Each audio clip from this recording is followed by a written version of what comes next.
বাংলাদেশ সহ বেশ কয়েকটি দেশে চীন সামরিক অবকাঠামো নির্মাণ করতে চায় বলে দাবি করেছে মার্কিন যুক্তরাষ্ট্র।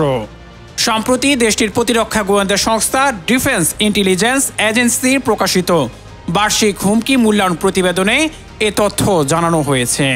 চীনের পিপলস লিবারেশন আর্মি বাংলাদেশে সামরিক অবকাঠামো নির্মাণ করতে চায়। বাংলাদেশ ছাড়াও এই তালিকায় আছে Myanmar, Thailand, Indonesia, Pakistan, Sri Lanka, সংযুক্ত আরব আমিরাত, কিউবা, কেনিয়া, গিনি, সিসিলস, সলোমন দ্বীপপুঞ্জ এবং তাজিকিস্তান।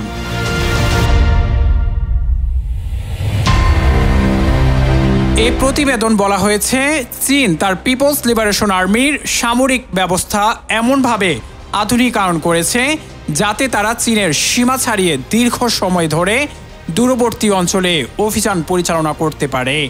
এ লক্ষ্যে তারা শক্তিশালী বিদেশি রসদ ও সামরিক ঘাঁটির অবকাঠামো গড়ে তুলছে, যা ভবিষ্যতে কোনো সংঘাতের সময় যুক্তরাষ্ট্রের বৈশ্বিক কার্যক্রম কিংবা আন্তর্জাতিক বাণিজ্যের উপর হুমকি হয়ে দাঁড়াতে পারে। মার্কিন এই প্রতিবেদনে জানানো হয়েছে যুক্তরাষ্ট্রের সঙ্গে টক্কর দেওয়ার প্রচেষ্টা চীন অব্যাহত রেখেছে।